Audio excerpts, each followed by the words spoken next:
예, 안녕하십니까. 책 읽는 자유인 채널을 운영하고 있는 이선입니다.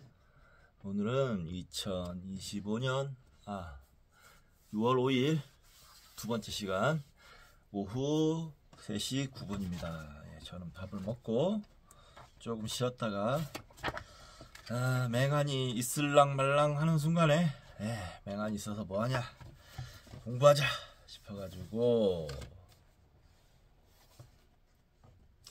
자리에 앉았습니다. 네. 뭐냐 입술이 또 부르텄어요. 얼마 전에도 그랬었는데 그만큼 좀 피곤했던 것 같습니다. 지금 목요일 5, 6, 7, 8 쉬겠다 이렇게 말씀드렸었는데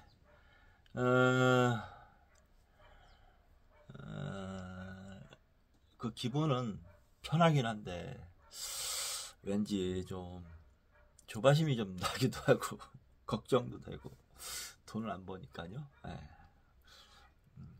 그런 마음이 좀 있네요.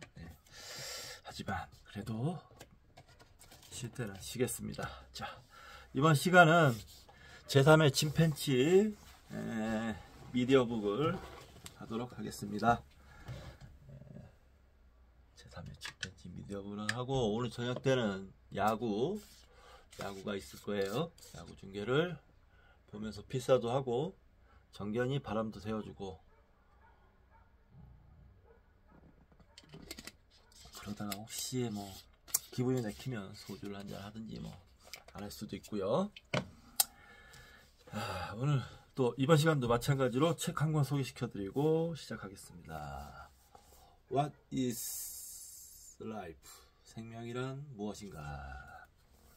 개정판 린 마굴리스, 도리언 세이건, 김영옹김, 출판사 리수에서 나왔는데요.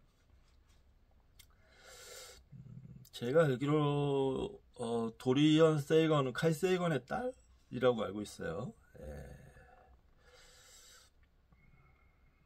자, 그리고 이 생명이라는 거는 저에게 역시 큰 주제이기 때문에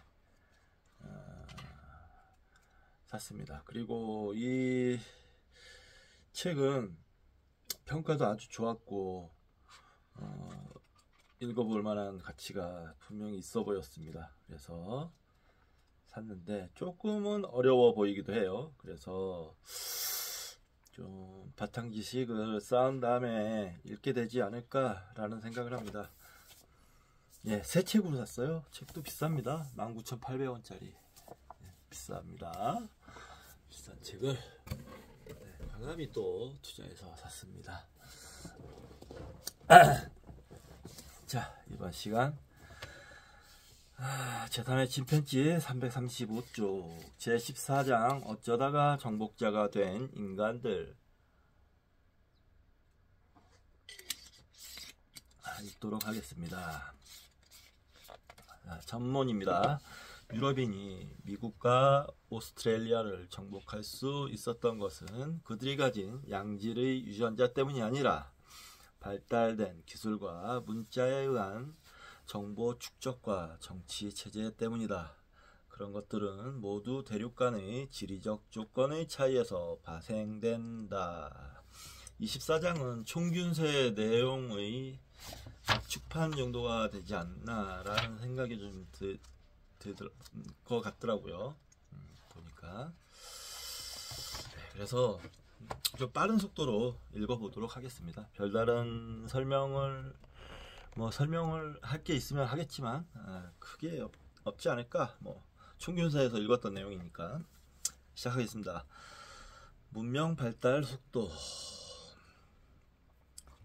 일상생활에서는 당연하다고 생각하는 것이 과학자에게는 큰 난제인 경우가 있다. 미국이나 오스트레일리아 어느 곳에서든 주위를 둘러보아 당신의 눈에 들어오는 사람의 대부분은 유럽 출신일 것이다. 500년 전이라면 똑같은 장소라도 미국에서는 아메리카 인디언, 오스트레일리아에서는 오스트레일리아 원주민밖에 없었을 것이다.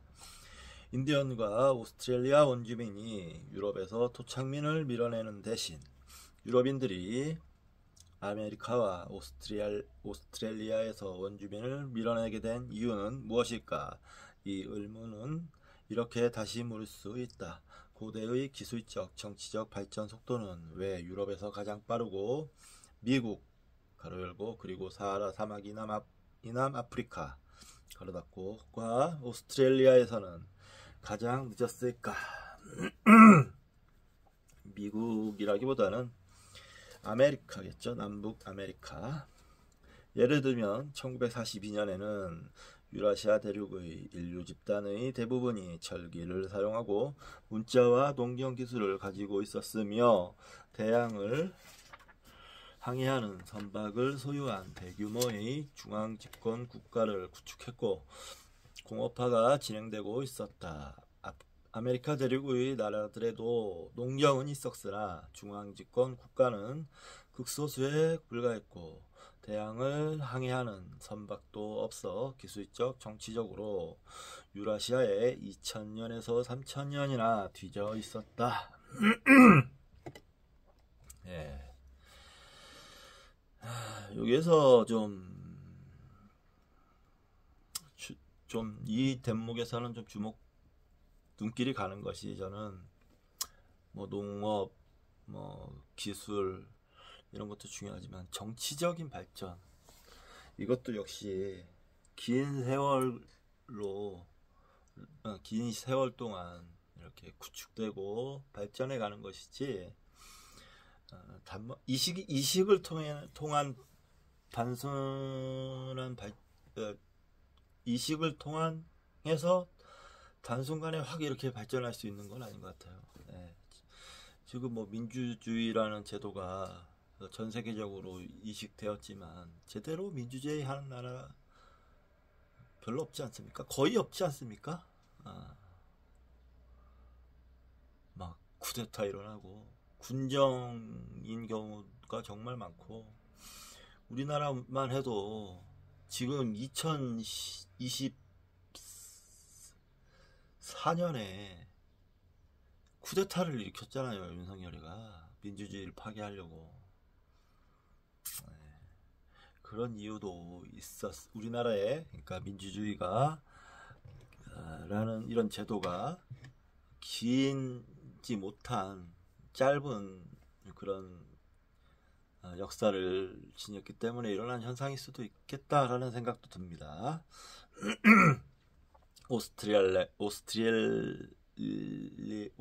오스트레일리아에는 농업도 문자도 국가도 선박도 없었고 아직 첫 대면 이전 상황이었으며 유라시아에서는 이미 1만 년 전에 만들어졌던 석기를 사용했다. 유럽인이 다른 대륙으로 영토를 확장할 수 있었던 것은 그처럼 기술적, 정치적인 차이가 있었기 때문이다. 동물 집단처럼 경쟁의 승패를 결정하는 생물학적 차이가 있었기 때문이 아니다. 네, 기술적, 정치적인 차이.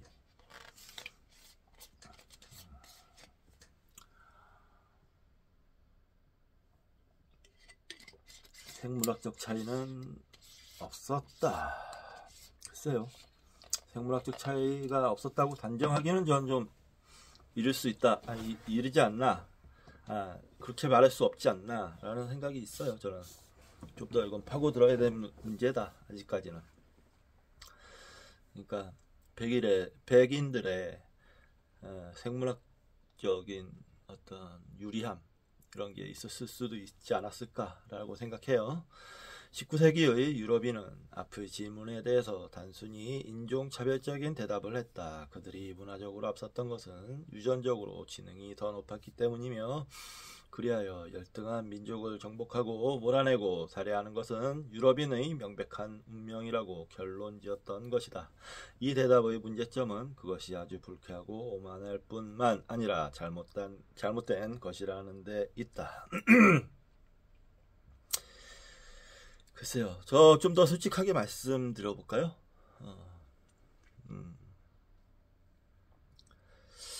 미국에서 이제 흑백 문제가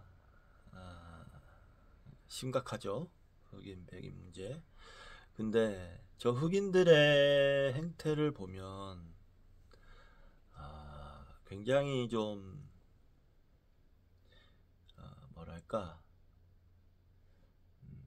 인간적인 성숙도가 부족하다라고 저는 솔직히 생각합니다. 폭동을 일으키는 장면들이라든지 저들의 생활 행태 그리고 뭐 문화 이런 거는 좀 수준 차이가 있어 보인다라고 저는 분명히 생각해요. 좀 더 생물학적인 정도의 차이에서 유래된 게 아닐까라는 저는 의심을 솔직히 합니다. 물론 흑인 중에 위대한 사람도 있어요. 근데 그 비율로 봤을 때 백인이나 황인종 특히 그냥 여기선 백인으로 합시다. 백인보다는 뒤처지고 있는 게 사실이지 않나 그런 정도의 생각은 합니다. 그걸 꼭 나쁘다는 게 아니고 그런 점을 알아서 차별하자는 게 아니고 알자는 거예요. 알아야 방법을 강구합니다. 알아야 절대 차별하자는 얘기는 아닙니다. 제가 차별하고 있다고도 얘기를 안 합니다. 자, 성장 환경에 따라서 인간이 획득하는 지식의 양에는 분명히 커다란 차이가 있다. 그러나 수많은 연구에도 불구하고 지능에 있어서 민족 간에 유전적 차이가 있다는 것을 납득시킬 만한 증거는 전혀 발견되지 않았다. 아니요, 민족 간에 지능의 차이가 있습니다. 제가 알기로는 있다고 알고 있어요. 뭐 어떤 책의 내용이겠지만 그런 평균적인 지능 지수가 가장 높은 민족이 우리 한민족이라고 하더라고요. 두 번째가 뭐 일본 뭐 이런 식으로 얘기를 하던데 자, 인종에 관한 세석이 늘 그래왔던 만큼 인류 문명 수준의 차이에 관한 문제는 어느 것을 취해도 인종차별의 여지가 남아있다. 그럼에도 불구하고 이 문제는 정확하게 설명하지 않으면 안 된다. 과거 500년 동안 기술력의 차이에는 몇 건의 큰 비극이 발생했고 그 차이에서 비롯된 식민주의와 정복의 유산은 여전히 현대사회의 구성에 커다란 영향을 미치고 있다. 근데 아까 전에 제가 이 전 시간에 운에서 인류 역사의 흥망이 시작됐다라고 말씀을 드렸는데 그 맥락은 같습니다. 다른 정확한 설명이 없는 한 인종차별적인 유전 이론이 진실일지도 모른다는 의문은 미래에도 좀처럼 사라지지 않을 것이다. 그렇겠죠? 이 장에서는 대륙 간 문명 수준의 차이가 인류의 유전적 요인 때문에 오는 것이 아니라 문화적 특징에 끼친 지리적 영향 때문이라는 주장을 펴고자 한다. 문명을 지탱하는, 그러니까 이 지리적 영향 때문인 게 근본인데 그 지리적 영향을 받았던 민족들이 각각의 발전 속도를 보였을 것이라는 거죠. 거기에 발전 속도를 보였다는 거는 유전자가 그만큼 서로 어떤 다른 요소를 갖고 각각 발전했는데 그거에 이제 수준 차이가 났지 않았나라고 얘기를 하는 거예요. 문명을 지탱하는 자원, 특히 사육하거나 재배할 수 있는 야생 동식물은 대륙마다 달랐다. 가축화 또는 재배화에 성공한 종이 어떤 지방에서 다른 지방으로 어느 만큼 쉽게 확장되는가 하는 점에 관해서도 대륙마다 차이가 있었다. 심지어 오늘날에도 미국인과 유럽인은 페르시아만과 파나마 지역 같은 먼 지리적 특성이 어떻게 우리들 생활에 영향을 미치는가를 잘 알고 있다. 그러나 지리적, 생물 지리적 환경은 과거 10만 년간에 걸쳐 훨씬 더 근본적인 곳에서 인간의 생활을 형성해 왔다. 동물과 식물이 왜 그렇게 중요한 것일까? 생물학자인 J.B.S. 홀데인도 문명의 기초가 되는 것은 인간이 아니다. 식물이나 동물 또한 그렇다라고 말하고 있다. 제10장에서는 농경과 목축이 가져온 불이익에 관해서 설명했는데, 농경과 목축은 지금까지도 야생 식량에 의존해 살아갈 경우보다 단위 면적당 더 많은 인구를 부양할 수 있다. 일부 사람들이 재배한 비축 가능한 잉여 식량 덕분에 다른 사람들은 금속 공업이나 제조업, 문필 활동에 종사하거나 직업 군인으로 복무할 수 있게 되었다. 가축은 사람들에게 제공할 고기나 우유뿐만 아니라 의복을 만드는 털과 가죽, 그리고 사람과 화물을 운반하는 동력을 공급해 주었다. 또 쟁기와 집마차를 당기는 동력도 제공해준 덕분에 인간의 근육만을 사용하던 때보다 농업의 생산량이 크게 향상되었다. 그 결과 세계 인구는 모두가 아직 수렵 채집 생활을 하고 있었던 BC 1만 년 무렵의 약 1천만 명에서 현재의 50억 이상까지 급증했다. 높은 인구 밀도는 중앙집권 국가의 전제 조건이다. 그러한 높은 인구 밀도는 전염병의 발병을 촉진시켰는데, 전염병에 직면한 집단은 다른 집단에게는 없는 다양한 저항력을 갖게 되었다. 이렇게 여러 요인으로 인해 누가 누구를 식민지화하고 정복하는가 결정됐다.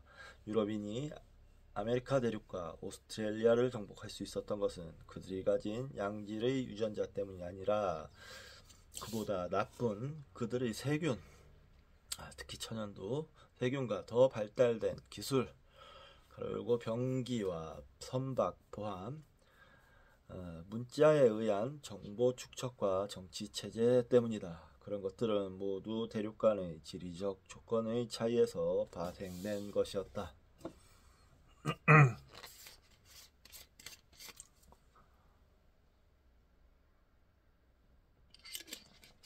가축화 성공의 조건, 가축의 차이에서 시작해보자. BC 4000년경에 유라시아 서쪽에서는 이미 양, 염소, 돼지, 젖소, 말이 사육되고 있었다. 그들의 동물은 현재도 여전히 주요한 가축으로 빅5라고도 한다. 동아시아 주민들은 지역에 따라 젖소 대신 4종류의 다른 야크, 물소, 가우어, 반탱, 을 사육했다. 앞에서 이미 설명한 바와 같이 이들 동물들은 식량, 동력, 의복을 공급해 주었다. 그런가 하면 말은 군사적으로 무한한 가치가 있었다. 말은 19세기 말까지 군용 탱크요 트럭이었으며 지프였다. 왜 아메리카 인디언은 아메리카 원산 포유류들인 큰 뿔양, 신바위 사냥, 페카리, 아메리카 들소, 맥 등을 사용하여 비슷한 혜택을 얻지 않았던 것일까? 왜 아메리칸 맥을 탄 인디언들과 캥거루를 탄 오스트레일리아 원주민들이 유라시아를 침공하여 폭력적인 지배를 하지 않았던 것일까? 그 이유는 오늘날에도 세계 야생 포유류 중에서 사육할 수 있는 것은 극소수 종밖에 없다는 데 있다. 다른 동물에서의 시도가 모두 실패했다는 것을 고려하면 그 점은 의문의 여지가 없다. 셀 수 없을 만큼 많은 종의 동물이 애완동물로 길들여지는 첫 번째 단계까지는 이르렀다. 나는 유기니 마을에서 길들여진 쿠스쿠스와 캥거루를 여러 번 발견했으며, 아마존의 인디언 마을에서는 순한 원숭이와 족제비를 봤다. 고대 이집트인은 가젤과 영양, 두루미, 심지어 하이에나와 기린까지 사육했다. 로마인은 한니발이 알프스를 넘어 데려온 길들여진 아프리카 코끼리,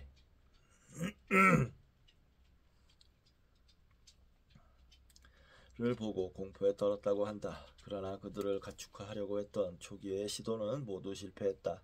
야생 동물을 한두 마리 잡아 잡아 길들인다고 가축화되지는 않는다. 사육 중에 번식시키고 인간에게 좀 더 쓸모가 있게끔 선택적 교배를 시키는 것도 필요하다. 약 4,000년 전에 말이 가축화되고 그로부터 수천 년 뒤에 술록이 가축화된 이래 더 이상 유럽의 대형 포유류 중에서 가축화에 성공한 동물은 없었다. 그리하여 가축화가 시도되었다가 포기된 수백 종의 다른 포유 동물들 중에서 오늘의 극히 소수의 가축들이 급속히 가려진 것이다.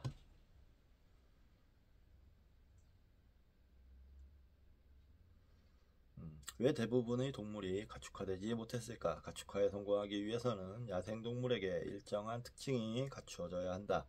우선 무리지어 생활하는 사회성 동물이어야만 한다. 무리의 하급 개체는 본능적으로 상급 개체에게 복종하는데 그것을 인간에게로 전이시킬 수 있다. 아시아 무플러는 그런 행동을 했지만 북미의 큰 뿔량은 그렇지 못했다. 이 결정적 차이 때문에 인디언은 후자를 사육할 수 없었다. 고양이와 흰 쪽제비를 제외하면 혼자서도 위협적인 동물은 가축이 되지 않았다.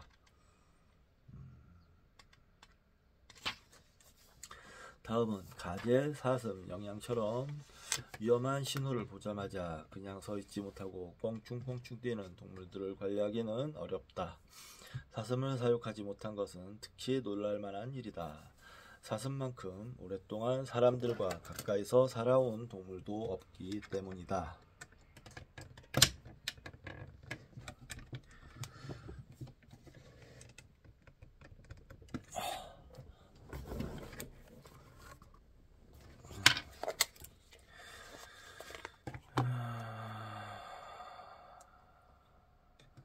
사슴은 집중적으로 수렵되어 자주 사육되었지만 41종의 전 세계 사슴 중 가축화에 성공한 종은 술록뿐이다.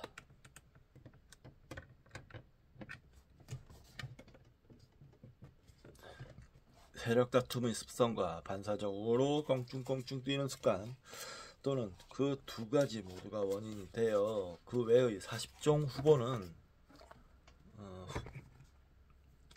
후보자는 남겨지지 않았다. 술록만이 침입자를 허용하고 집단을 이루었으며 세력 다툼도 없었다. 마지막으로 동물원 관계자들을 자주 놀라게 하는 것인데 가축은 아무리 다루기 쉽고 건강해도 우리 속에서의 번식을 기피하는 경우가 있다. 당신이 그런 입장에 놓여 있다고 상상해보라. 당신 역시 타인이 보는 앞에서 버젓이 구애와 교미를 할 기분은 들지 않을 것이다. 많은 동물들도 마찬가지인 것이다. 잠재적으로 가치가 높은 동물을 가축화하려는 대부분의 시도가 사육 중 동물을 번식시키는 문제에서 실패해왔다.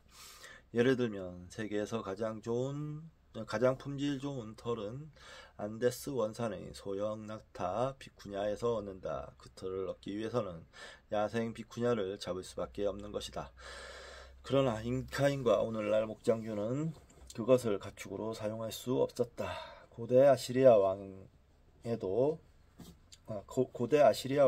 19세기 인도 마하라자에 이르기까지 세계 왕자들은 사냥에 이용할 목적으로 세계에서 가장 빠른 땅에 사는 포유류인 치타를 사육해왔다.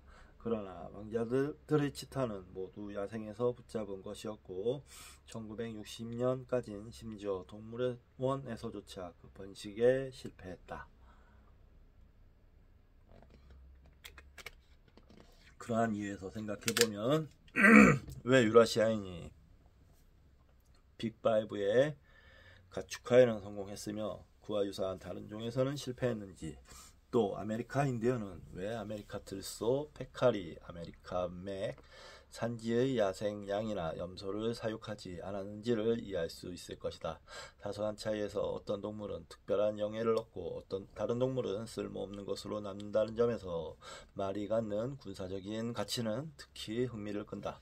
말은 맥, 코뿔소와 함께 홀수의 발가락을 갖는 유제류 가로 열고 포유 동물 중 발끝에 각질의 발굽이 있는 동물 가로 닫고 기제류 가로 열고 포유류에 딸린 발굽이 하나 또는 세 개로 되어 있는 동물 가로 닫고에 속하는 포유동물이다.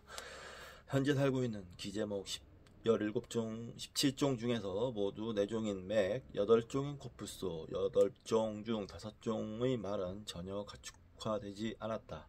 코뿔소와 맥에 올라탄 아프리카인이나 인디언이 유라시아인의 침입자를 짓밟는 장면을 상상할 수는 있겠지만 실제로 그런 일은 전혀 일어나지 않았다. 야생마의 6번째 종족인 아프리카산 야생 당나귀에서 가축 당나귀가 태어났다. 당나귀는 등 위에 짐을 짊어지는 동물로는 장점을 발휘했으나 군마로는 도움이 되지 않았다. 야생마의 7번째 종족 서아시아산 당나귀는 BC 3000년 이후 수세기 동안 진마차를 끄는 데 이용된 것 같아. 그러나 이 당나귀에 관한 기록은 모두 난폭하다, 화를 잘 낸다, 다루기 힘들다, 길들여지지 않는다, 천성적으로 고집이 세다 등 기질이 매우 나쁘다는 말뿐이다. 버릇이 나쁜 당나귀에게는 옆에 있는 사람이 물리지 않도록 재갈을 물려야 한다. BC 2300년경 중동의 가축화된 말이 들어오자 결국 그 당나귀는 가축화에 실패한 다른 동물과 마찬가지로 쓰레기 더미에 묻혔다. 말은 코끼리나 낙타, 그 밖의 다른 어떤 동물과도 비교되지 않을 정도로 전쟁의 양상을 완전히 뒤바꿔 놓았다. 말이 사육되자마자 말의 소유자들, 특히 인도 유럽어를 쓰는 사람들은 가장 먼저 영토를 확대하기 시작하여 결국 세계 전반에 그들의 언어를 각인시켰다. 2000년에서 3000년 후 말이 이륜 전차로 발전하면서 그들은 고대 전쟁에서 무적의 셔먼 전차 군단이 되었다. 안장과 등자가 발명되면서 훈족의 아틸라 대왕은 로마 제국을 유린했고 징기스칸은 러시아에서 중국에 이르는 제국을 정복했으며 서아프리카에는 군사왕국이 생겨났다. 코르테스와 피사로는 겨우 수백 명의 스페인인만을 이끌고도 수십 마리의 말 덕분에 신세계에서 가장 인구가 많고 문명이 앞선 2대 제국 아즈텍과 잉카를 멸망시킬 수 있었다. 그러나 1939년 9월 히틀러 침공에 대항한 폴란드 기병대의 들격이 수포로 돌아감으로써 모든 가축 중에서 가장 널리 칭찬받아온 동물의 군사적 중요성은 6000년 만에 막을 내렸다. 예, 실제로 2차 세계대전이 발발했을 때 독일이 폴란드를 침공했을 때 독일은 기갑전차를 몰고 침공을 했는데 폴란드에서는 기병대가 왔다는 거 아닙니까? 탁탁탁탁탁 하면서 참. 코르테스와 피사로가 탔던 종류의 말들은 이전에 신세계에도 분포되어 있었다. 만약 그 말이 생존해 있었다면 몬테수마 2세와 아타왈파는 자신들의 기병대로 정복자들을 무찔러 버렸을지도 모른다. 그러나 매정하게 얽혀버린 운명으로 인하여 아메리카산 말은 아메리카와 오스트레일리아가 원산인 대부분의 대형 동물과 함께 이미 아주 먼 옛날에 멸종해버린 뒤였다. 그 말은 최초의 이주민, 즉 현재의 인디언과 오스트레일리아 원주민의 조상이 대륙에 도달했을 무렵에 멸종하기 시작했다. 아메리카 원주민은 말뿐만 아니라 대형 낙타, 육지나무 늘보, 코끼리처럼 사육화 가능성이 있는 종도 모두 잃어버렸다. 북미의 늑대에서 인디언 개가 파생된 경우를 제외하면 오스트레일리아와 북미에서는 사육할 수 있는 포유류가 완전히 사라져버렸다. 남미에서는 모르모트, 알파카, 라마만 살아남았다. 그래서 안데스를 제외한 아메리카와 오스트레일리아 원주민들은 가축에서 단백질을 섭취하는 경우가 전혀 없었다.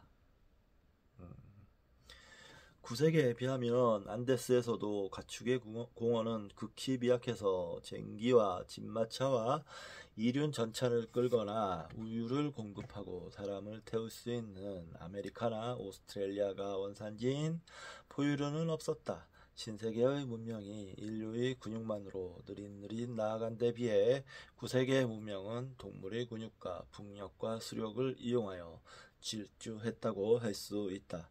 선사시대에 아메리카와 오스트레일리아에서 대부분의 대형 포유류가 멸종한 것은 기후 때문인가? 최초의 이주민들에 의한 것인가에 대해서는 과학자들 사이에서 논쟁이 계속되고 있다.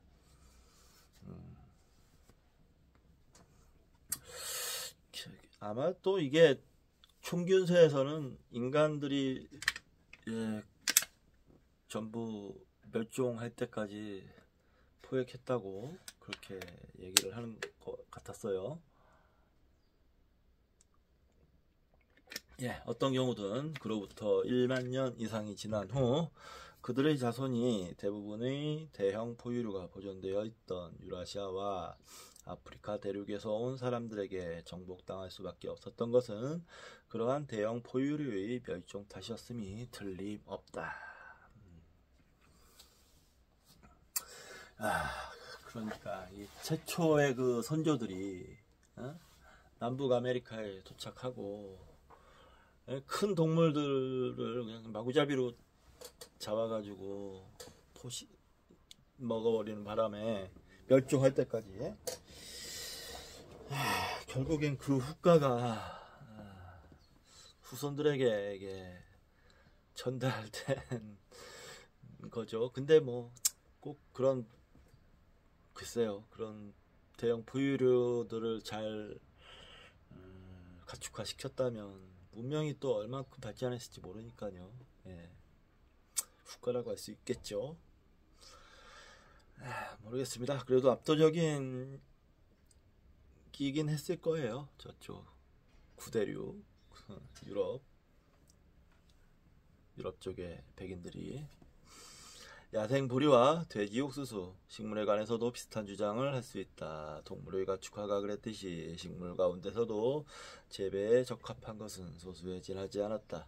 예를 들면 자웅동주로서 자가수분할 수 있는 식물 가로 열고 밀은 타가수분하는 식물 가로 열고 호밀보다 더 빠르고 쉽게 재배가 가능했다. 왜냐하면 자가수분하는 품종들은 야생종과 연속적으로 교배되지 않으므로 선택하기 쉽고 순수계통을 유지할 수 있기 때문이다. 다른 예로 떡갈나무류의 도토리가 선사시대에 유럽과 북미 사람들의 주요 식량원이었음에도 불구하고 결코 재배되지 않은 경우를 들 수 있다.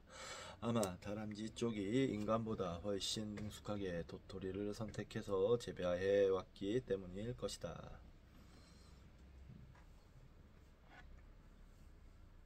재배에 성공한 식물은 오늘날까지 활용되고 있지만 그 밖의 수많은 품종들은 과거에 재배하려고 했다가 포기한 것들이다. 가로 열고 BC 2000년 무렵까지 미국 동부 인디언은 잡초 종자를 재배화했는데 현재 살아있는 미국인 중 그것을 먹어본 사람은 아무도 없을 것이다. 가로 닫고. 이렇게 생각하면 왜 오스트레일리아에서 인간의 기술 발전 속도가 늦어졌는지 쉽게 이해할 수 있을 것이다. 사육할 수 있는 야생동물이 거의 없었을 뿐만 아니라 재배에 적합한 야생식물도 상대적으로 빈약했던 점이 오스트레일리아 원주민이 농경을 발전시키지 못한 결정적인 이유였다. 그러나 아메리카 대륙의 농업이 구세계에 뒤진 이유는 확실하지 않다. 어쨌든 오늘날 전세계 주요 식용작물은 대부분 신세계에서 재배화된 것들이다. 옥수수, 감자, 토마토, 호박 등은 극히 일부의 식물작물에 불과하다. 이 수수께끼를 풀기 위해서는 신세계에서 가장 중요한 작물이었던 옥수수에 대해 더욱 자세하게 조사할 필요가 있다. 옥수수는 곡류, 즉 보리나 밀과 같이 식용 녹말을 함유한 종자를 심는 벽과의 초본이다. 곡류는 아직까지 인간이 소비하는 주요 칼로리의 대부분을 공급한다. 모든 문명이 곡류에 의존하면서도 문명마다 재배해온 종은 서로 달랐다. 즉 근동과 유럽에서는 밀, 보리, 귀리, 호미를, 중국과 동남아시아에서는 벼, 조, 수수를, 사하라 사막 이남 아프리카에서는 수수, 벌, 밀렛, 왕발행이를 재배했다. 신세계에서는 옥수수뿐이었는데 콜럼버스가 미국을 발견한 직후 옥수수는 초기 탐험대에 의해 유럽에 전달되어 지구 전체로 확산되었다. 그 결과 이제 옥수수 재배 면적은 밀 다음으로 세계에서 가장 넓게 분포하게 되었다. 그렇다면 밀과 같은 곡류를 식량으로 재배한 9세계의 문명이 급속도로 발전한 데 반해 옥수수가 아메리카 인디언의 문명을 발전시키는 데 공헌하지 못한 까닭은 무엇인가? 옥수수는 복잡하고 손이 많이 가는 재배 과정에 비해 생산성이 적은 작물이다. 이렇게 말하면 버터를 바른 뜨거운 옥수수를 좋아하는 여러분, 가로 열고 나도 좋아한다. 가로 닫고 에게는 분명히 도전적으로 들릴 것이다. 내가 어렸을 때는 밭에 늘어선 옥수수대 사이를 걸어가면서 가장 신선한 옥수수를 고르는 일이 늦여름의 즐거움이었다. 현재 미국의 옥수수 수확고는 220억 달러다. 세계의 총 수확고가 500억 달러인 점을 감안하면 미국에서는 가장 중요한 작물이 아닐 수 없다.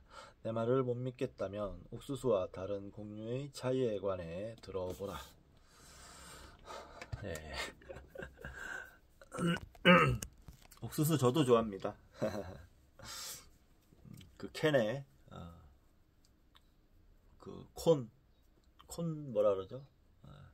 아무튼 그 통조림에 들어있는 그 옥수수 좋아합니다.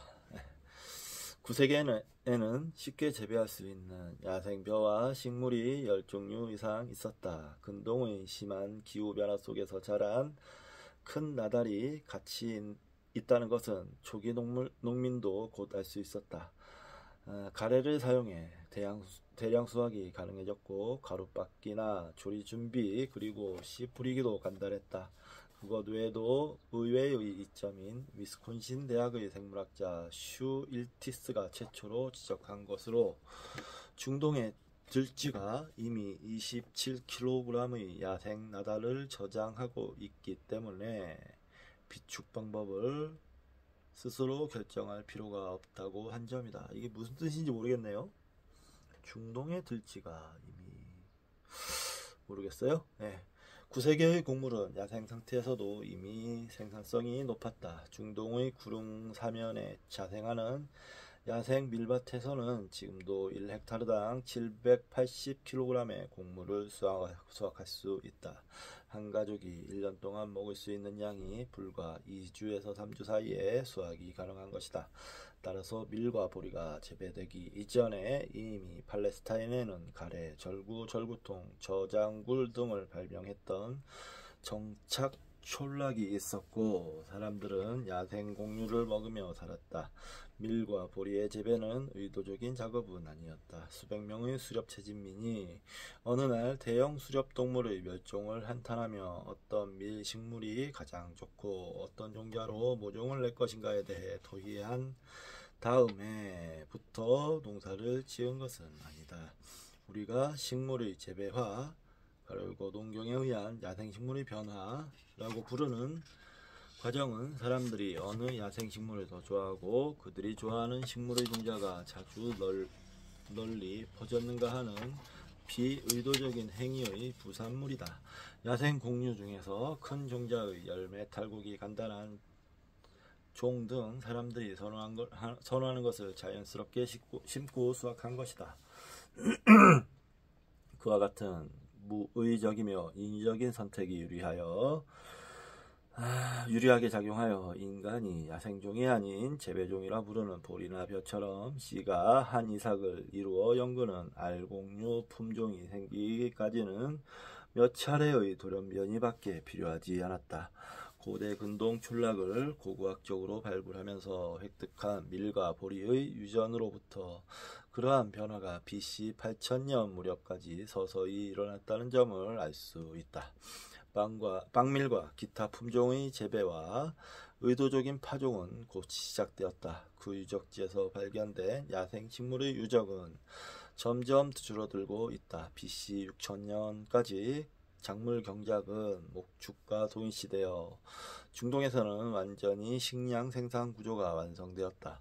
좋든 싫든 사람들은 이미 수렵 채집민이 아닌 농민과 목축민이 되어 문명화의 기로에 놓이게 되었다. 이제 9세기의 어떻게 말하면 직선적인 발전과 대조하면서 신세계에서는 무엇이 일어났는가를 살펴보자. 농경이 시작된 미국 지역은 근동처럼 기후차가 심하지 않았으므로 야생 상태에서 생산성이 높은 큰 종자와 벼와 식물은 없었다.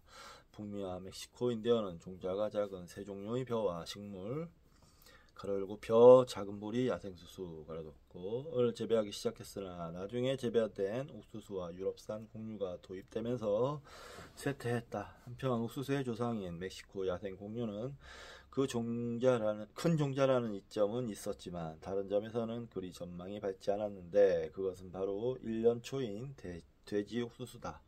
돼지 옥수수의 열매는 옥수수 열매와 모양이 너무 달라 돼지 옥수수가 옥수수 조상은 아니라는 논의가 과학자들 사이에서 최근까지 계속되는데 지금도 확신을 갖지 않는 과학자가 있을 정도다. 돼지 옥수수만큼 재배화에 의해 극적인 변화를 나타낸 농산물은 달리 그 예를 찾을 수 없다. 한 열매에 겨우 6알갱이 내지 12알갱이밖에 맺히지 않고 게다가 돌처럼 딱딱한 껍질에 쌓여 있어 식용에는 적합하지 않았다. 돼지 옥수수대는 멕시코 농부들이 지금도 그렇게 하듯이 사탕수수처럼 씹어 먹을 수는 있다. 그러나 현재 그 존재를 먹는 사람은 아무도 없으며 선사시대에도 누구도 그런 씨를 식용으로 썼다는 징후는 찾을 수 없었다.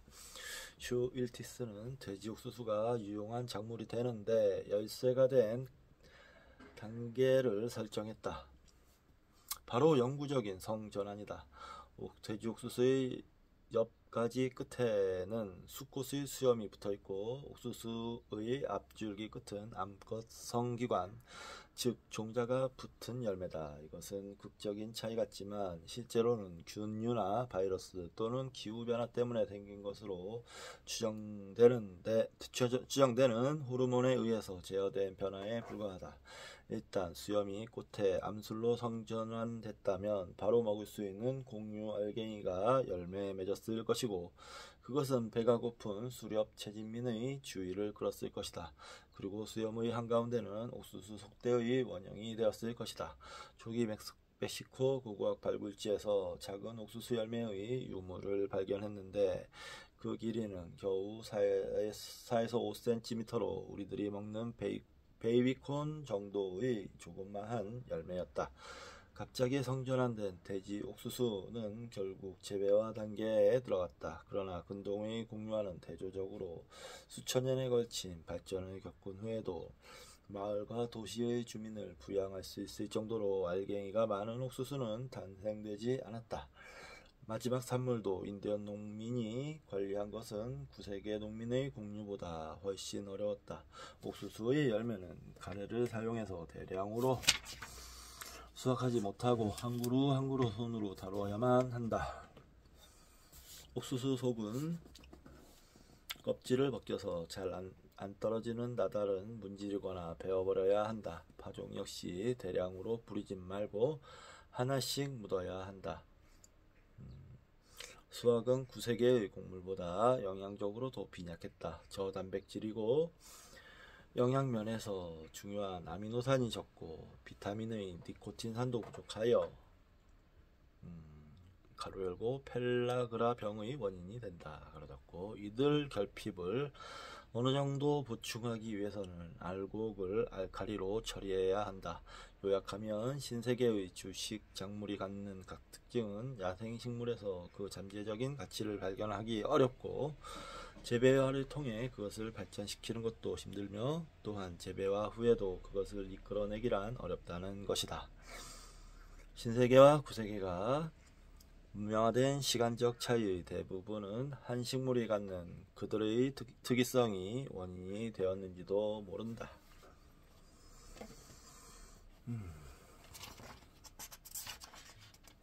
네.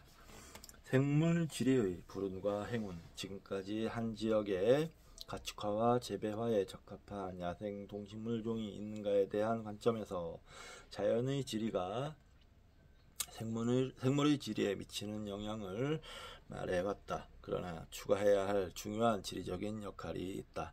각각의 문명은 그 지역에서 재배화된 독자적인 식용작물뿐만 아니라 주변 지역에서 최초로 재배화된 후에 전파된 다른 식용작물에도 의존해 왔다. 신세계의 남북축은 그러한 식물의 확산을 가로막았고 9세기의 동서축은 그것을 용이하게 했다.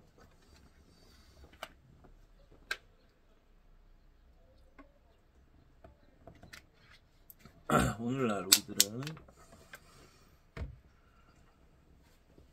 식물의 확산을 매우 당연하게 받아들이고 있으므로 새삼 그 원산지가 어디인지에 대해 생각하는 경우란 좀처럼 없다.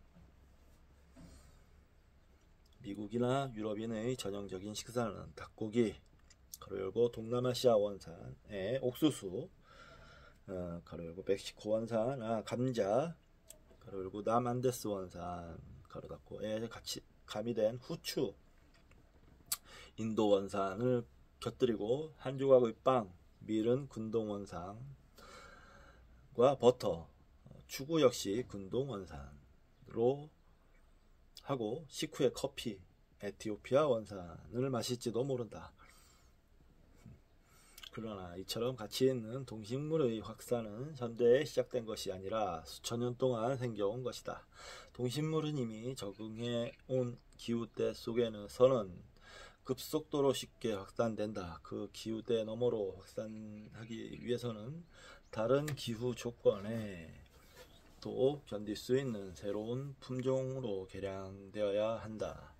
그림 6의 9세기의 지도를 보면 동식물이 기후 변화에 맞서지 않고 어떻게 긴 거리를 이동했는가를 알 수 있다. 그러한 이동이 있었기 때문에 새로운 지역에서 목련과 목축을 시작하거나 오래된 지역에서 그것을 개량할 수 있었다. 대부분의 종은 중국, 인도, 근동, 유럽 사이를 북반구의 온난한 위도를 벗어나지 않고 이동했다. 아이러니컬하게도 미국의 국가인 성주기호 영원하라는 미국의 광활한 대지와 곡물의 호박색 능선을 노래하고 있다. 실제 북방부에서 가장 넓은 대지는 9세계에 있고 그곳에는 각종 곡물의 호박색 능선이 영국 해협에서 동지나 해까지 12,000km에 걸쳐 확장되어 있다. 이미 고대 로마에서는 유럽이 원산지인 귀리, 양귀비와 함께 근동에서 유래한 밀과 보리, 중국에서 전래된 복숭아와 감귤류, 인도 원산지의 오이와 참깨, 중앙아시아에서 전래된 대마와 양파가 재배되었다. 근동에서 아프리카까지 확산된 말은 각지의 군사기술의 혁명을 가져왔으며 동아프리카 고지에서 확산된 양과 소는 독자적인 가축이 없었던 남아프리카 호텐토트족에서도 복축을 가능하게 했다.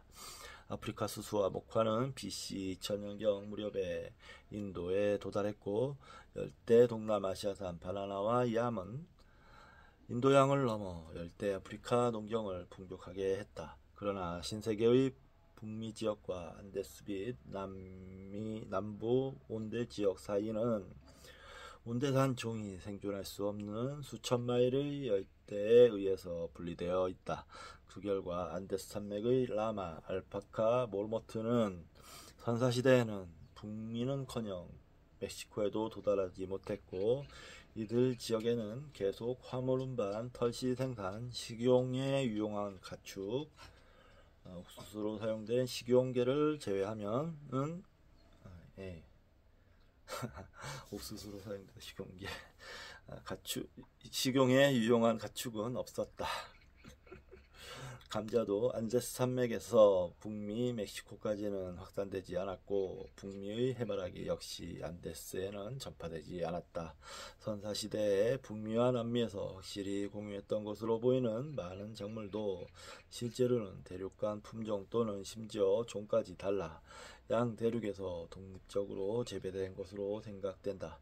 예를 들면 목화, 콩, 리마콩, 고추, 담배 등이다. 옥수수는 분명히 멕시코에서 북미, 남미로 확산된 것으로 보이나 다른 위도에 적합한 품종으로 개량되는 데는 많은 시간이 필요했을 것이기 때문에 그 과정이 쉽지는 않았을 것이다. 서기 900년 무렵이 되어 가로 열고 멕시코에서 옥수수가 탄생한 지 수천 년 후다. 가로 닫고 옥수수는 겨우 미시시피 골짜기 연안의 주요 식물이 되었으며 수수께끼에 쌓인 아메리카 중서부의 토분 건축 문명을 뒤늦게 탄생시켰다.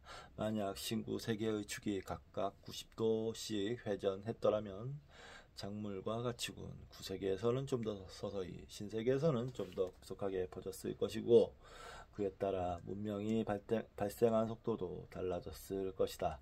그들이 말이 없었는데도 불구하고 몬테수마 2세나 아타왈파가 유럽을 침략할 수 있었던 것이 그 때문인지 아닌지 누가 알 수 있었겠는가?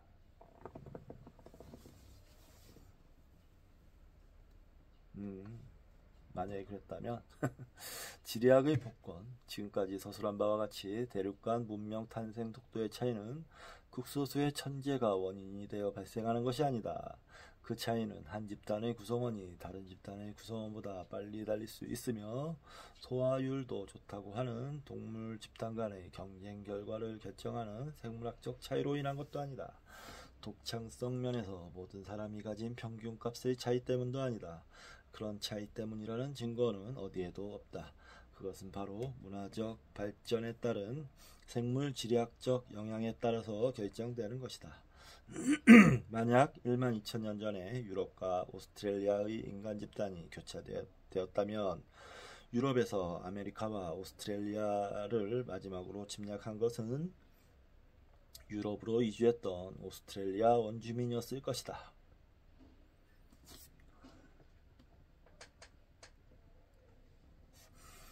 지리는 인간을 포함해 모든 종의 생물학적, 문화적 진화의 기본 경로를 규정한다.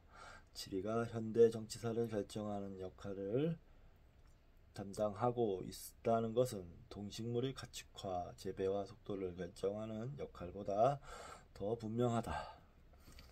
그러한 관점에서 미국 학생의 과반수가 파나마가 어디에 있는지 모른다는 기사를 읽으면 모두가 웃고 지나치겠지만 정치가가 그렇다고 한다면 웃음거리로 끝나지 않는다. 정치가가 지리에 관해 무지하여 생긴 몇몇 악명 높은 재난 사례 중에서 다음 두 가지는 특히 심한 경우다. 첫째는 19세기 유럽인 식민지 세력에 의해 아프리카에 그어진 부자연스러운 국경선으로서 그 때문에 그 국경선을 물려받은 현대 아프리카의 몇몇 국가의 안정된 토대는 약화되어 왔다.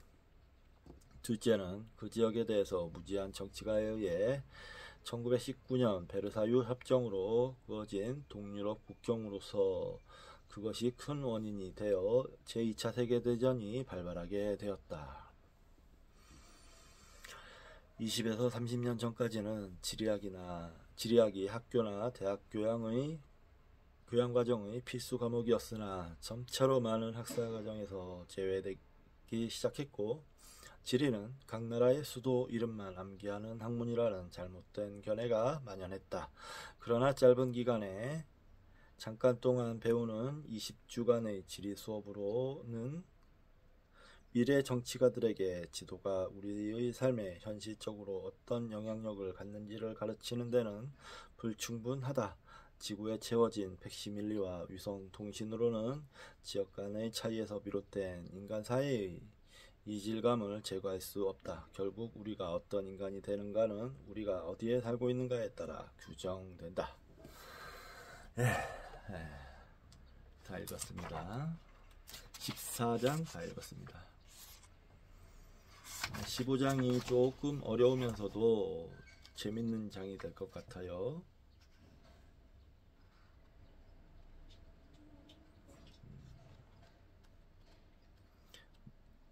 길기도 하네요. 길기도 하고.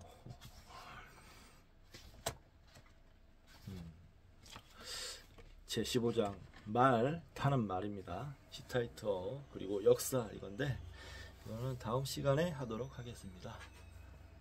오늘은 일단은 이번 시간은 여기서 마치도록 하겠습니다.